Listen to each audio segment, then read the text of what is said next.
اعوذ باللہ من الشیطان الرجیم بسم اللہ الرحمن الرحیم سورۃ ابراہیم بسم اللہ الرحمن الرحیم الف لام را۔ یہ نوٹ کیجئے یہ جو 6 صورتیں آئی ہیں ان میں سے پہلی 3 میں الف لام را تھا، چوتھی میں الف لام را، درمیان میں میم اور آ گیا سورہ رات کے اندر الف لام میم را۔ پھر یہ 2 صورتیں ہیں جو الف لام را کی آ رہی ہیں، سورہ ابراہیم اور سورہ حجر۔ الف لام را کتاب انزلناہ الیک لتخرج الناس من الظلمات الی النور۔ یہ وہ کتاب ہے جو اے نبی ہم نے نازل کی ہے آپ کی طرف تاکہ آپ نکالیں لوگوں کو اندھیروں سے روشنی کی طرف۔ یہ نوٹ کر لیجئے، اندھیرے ہمیشہ میں نے عرض کیا قرآن مجید میں ظلمات جمع میں آئے گا، نور واحد میں، بِإِذْنِ رَبِّهِمْ۔ اور آپ کا یہ نکالنا جو ہوگا لوگوں کو اندھیروں سے روشنی میں ان کے رب کے اذن سے، اِلَىٰ صِرَاطِ الْعَزِیزِ الْحَمِیدِ، اور گویا کہ یہ مترادف ہے اس ہستی کے راستے کی طرف نکالنے کے کہ جو زبردست ہے، خوبیوں والا ہے، ستودہ صفات ہے، اپنی ذات میں خود محمود ہے۔ اللہ الذی لہ ما فی السماوات و ما فی الارض۔ سورہ رعد میں آپ نے دیکھ لیا کہ رسولوں کا تذکرہ نہیں آیا، کہیں وہ مضمون نہیں آیا، جس طریقے سے کہ سورہ انعام میں ہم نے دیکھا تھا، وہاں تو پھر بھی حضرت ابراہیم کا تذکرہ تھا اور کچھ اور انبیاء کے نام تھے، لیکن سورہ رعد خالص جو ہے سورہ رعد وہ التذکیر بآلاء اللہ پر مشتمل تھی۔ اس میں آپ دیکھیں گے ذرا مختلف انداز میں رسولوں کا تذکرہ ہوگا لیکن جمع کے صیغے میں، اور پھر حضرت ابراہیم کا ذکر بھی ہوگا، اسی لیے سورت کا نام بھی سورہ ابراہیم ہے۔ الف لام را کتاب انزلناہ الیک لتخرج الناس من الظلمات الی النور باذن ربہم الی صراط العزیز الحمید۔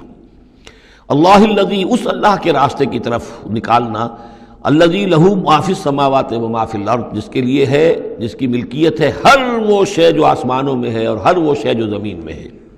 وویل للکافرین من عذاب شدید، اور بڑی تباہی اور بربادی ہے اور مصیبت ہے کافروں کے لیے بڑے عذاب سے۔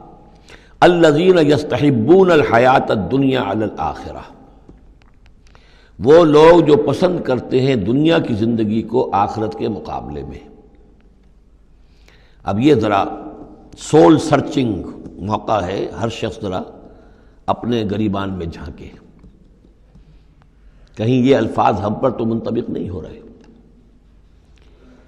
ہماری ایلوکیشن کیا ہے، وقت کی، صلاحیت کی، قوت کی، اصل ایمبیشنز کیا ہیں، ترقی کہاں کرنی ہے، کس چیز کے حصول کے لیے دن رات ایک ہے، بھاگ دوڑ ہے، خون پسینہ ایک ہے، کس لیے؟ آخرت یا دنیا؟ الذین یستحبون الحیات الدنیا علی الآخرہ، وہ لوگ کہ جنہوں نے پسند کر لی ہے دنیا کی زندگی آخرت کے مقابلے میں، ویصدون عن سبیل اللہ، اور وہ روکتے ہیں اللہ کے راستے سے۔ آج بھی روکتے ہیں۔ کوئی نوجوان ہے وہ زندگی کا رخ بدلنا چاہتا ہے، اس کے والدین کہیں کہ تمہاری مت ماری گئی، دماغ خراب ہوا تمہارا، تم اپنے کیریئر کی فکر کرو، تم اپنے مستقبل کی فکر کرو، تم پروفیشن کی فکر کرو، تمہیں یہ کیا دماغ میں فطور آ گیا ہے، کس کام میں لگ گئے؟ یہ دنیا یصدون عن سبیل اللہ، روکتے ہیں اللہ کے راستے سے۔ وَيَبْغُونَهَا عِوَجًا، اور اس کے اندر کجی تلاش کرتے ہیں، کسی نہ کسی طریقے سے ان کو موڑ کر لے جائیں۔ جن کاموں میں ہم نے اپنی زندگیاں گلا دی ہیں انہی کاموں کے اندر یہ بھی لگے رہیں۔ اولئک فی ضلال بعید، یقیناً یہ لوگ بہت دور کی گمراہی میں مبتلا ہو چکے ہیں۔ وما ارسلنا من رسول الا بلسان قومہ لیبین لہم، اور ہم نے نہیں بھیجا کسی رسول کو مگر یہ کہ اس کی قوم کی زبان ہی میں، یعنی اس کے پاس جو وحی آئی وہ اس کی قوم کی زبان میں آئی۔ حضرت موسیٰ کو کتاب دی تو عبرانی میں دی جو کہ اس کی قوم کی زبان تھی، اور کسی قوم میں جو بھی نبی آئے ہوں گے وہ اس قوم ہی کے اندر ان کے لیے کوئی بھی ہدایات آئی ہوں گی، وحی آئی ہوگی، نصیحتیں آئی ہوں گی، ان کی زبان میں آئی ہوں گی، لیبین لہم، تاکہ وہ پوری طریقے سے واضح کر دیں ان کے لیے۔ اجنبی زبان ہو، زبان کا جو ہے وہ حجاب درمیان میں ہو تو ظاہر بات ہے کہ وہ ابلاغ کا حق ادا نہیں ہوتا، پورے طور سے بات آپ پہنچا نہیں سکتے۔ فَيُضِلُّ اللَّهُ مَن يَشَاءُ، تو اللہ تعالیٰ پھر گمراہ کرتا ہے جس کو چاہتا ہے، وَيَهْدِي مَن يَشَاءُ، اور ہدایت دیتا ہے جس کو چاہتا ہے۔ اور اس میں یشاء جو ہے دونوں جگہ یہ گویا کہ اللہ تعالیٰ کی طرف بھی آ جائے گا، اللہ گمراہ کرتا ہے جو چاہتا ہے گمراہی حاصل کرنا، اور اللہ ہدایت دیتا ہے اسے جو چاہتا ہے ہدایت حاصل کرنا۔ وَهُوَ الْعَزِيزُ الْحَكِيمُ، اور وہ زبردست ہے کمال حکمت والا۔ وَلَقَدْ أَرْسَلْنَا مُوسَىٰ بِآيَاتِنَا أَنْ أَخْرِجْ قَوْمَكَ مِنَ الظُّلُمَاتِ إِلَى النُّورِ، اور ان کو خبردار کرو، انہیں نصیحت کرو، انہیں یاد دہانی کرو اللہ کے دنوں کے حوالے سے۔ آج ہمارے اس درس میں وہ انباء الرسل کی اصطلاح بھی آ گئی جو کثرت سے میں استعمال کر رہا تھا، اور یہ تذکیر بأیام اللہ، اللہ کے دنوں کے حوالے سے تذکیر۔ یہ شاہ ولی اللہ دہلوی رحمۃ اللہ علیہ نے الفوض الکبیر میں قرآن مجید کے مضامین کی تقسیم کی ہے، تو ان میں سے مثلا ایک مضمون یہ ہے التذکیر بآلاء اللہ، اللہ کی نعمتوں اور قدرتوں کے حوالے سے، اس کی نشانیوں کے حوالے سے یاد دہانی۔ ایک التذکیر بایام اللہ، اللہ کے دنوں کے حوالے سے، خاص وہ دن جن میں اللہ تعالیٰ کی طرف سے بڑے بڑے فیصلے جو ہیں وہ صادر ہوئے اور نافذ ہوئے۔ ان فی ذلک لآیات لکل صبار شکور، یقیناً اس میں نشانیاں ہیں ہر اس انسان کے لیے جو بہت صبر کرنے والا ہو اور بہت شکر کرنے والا ہو۔ صبار اور شکور یہ دونوں جو ہے کمپلیمنٹری ہیں۔ کوئی تکلیف آئے، ناگوار صورتحال ہو تو صبر کرے، کوئی نعمت ہے، خوشحالی ہے، فراوانی ہے، آسان ہے، آرام ہے تو پھر اس پر شکر کرے۔ تو صبر و شکر اور شکر و صبر یہ دونوں جو ہے کمپلیمنٹری ہیں، اور یہ بندہ مومن کے لیے یہ ان دونوں میں سے کوئی نہ کوئی کیفیت اس کی ہر وقت ہونی چاہیے۔ لیکن دونوں میں مبالغے کا صیغہ آیا، صبار اور شکور۔ شکور بھی مبالغے کا صیغہ ہے مفعول کے وزن پر۔ وَإِذْ قَالَ مُوسَىٰ لِقَوْمِهِ اذْكُرُوا نِعْمَتَ اللَّهِ عَلَيْكُمْ إِذْ أَنْجَاكُم مِّنْ آلِ فِرْعَوْنَ، اور یاد کرو جب کہ کہا تھا موسیٰ نے اپنی قوم سے، یاد کرو اس نعمت کو جو اللہ کی ہوئی تم پر، جب کہ اس نے تمہیں نجات دی آل فرعون سے۔ یسومونکم سوء العذاب، وہ تمہیں مبتلا کر کیے ہوئے تھے بدترین عذاب میں۔ وَيُذَبِّحُونَ أَبْنَاءَكُمْ، اور تمہارے بیٹوں کو قتل کر ڈالتے تھے، ذبح کر ڈالتے تھے۔ وَيَسْتَحْيُونَ نِسَاءَكُمْ، اور تمہاری بیٹیوں کو، عورتوں کو زندہ رکھتے تھے۔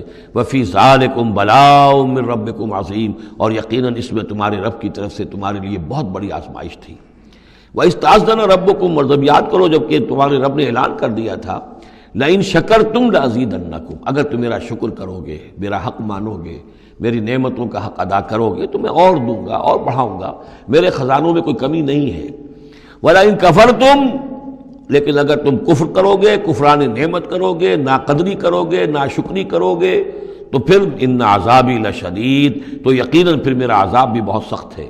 وقال موسیٰ ان تکفروا انتم ومن فی الارض جميعا فإن اللہ لغنی حمید، اور موسیٰ نے یہ بھی کہا دیکھو اگر تم، نہ صرف تم بلکہ جو بھی زمین میں ہیں سب کے سب کفر کریں اللہ کا، سب کے سب ناشکری کریں، کفر کریں، فإن اللہ لغنی حمید، تب بھی اللہ جو ہے وہ تو غنی ہے، اسے کسی کی احتیاج نہیں، کوئی ضرورت نہیں، اور حمید ہے، اور وہ بہت ہی اپنی ذات میں ستودہ صفات ہے۔ الم یاتکم نبأ الذین من قبلکم، کیا تمہارے پاس آ نہیں گئی ہیں خبریں ان لوگوں کی جو تم سے پہلے تھے، قوم نوح وعاد وثمود، وہ قوم نوح اور عاد اور قوم ثمود، والذین من بعدہم، اور جو ان کے بعد ہوئے، لا یعلمہم الا اللہ، اور بہت سی ایسی اور قومیں تھیں جنہیں نہیں جانتے کوئی بھی سوائے اللہ کے۔ جاءتہم رسلہم بالبینات، ان کے پاس آئے ان کے رسول واضح نشانیاں لے کر، فردوا ایدیہم فی افواہہم، تو انہوں نے اپنی انگلیاں اپنے منہوں میں ڈال لیں، وقالوا انا کفرنا بما ارسلتم به، اور انہوں نے کہا کہ ہم تو جو کچھ تم نے دے کر بھیجا گیا ہے اس پر کفر کر رہے ہیں۔ وَإِنَّا لَفِي شَكٍّ مِّمَّا تَدْعُونَنَا إِلَيْهِ مُرِيبٍ، اور جو چیز کی تم ہمیں بلا رہے ہو جس چیز کی طرف، اس کے بارے میں ہمارے دلوں میں شکوک و شبہات ہیں۔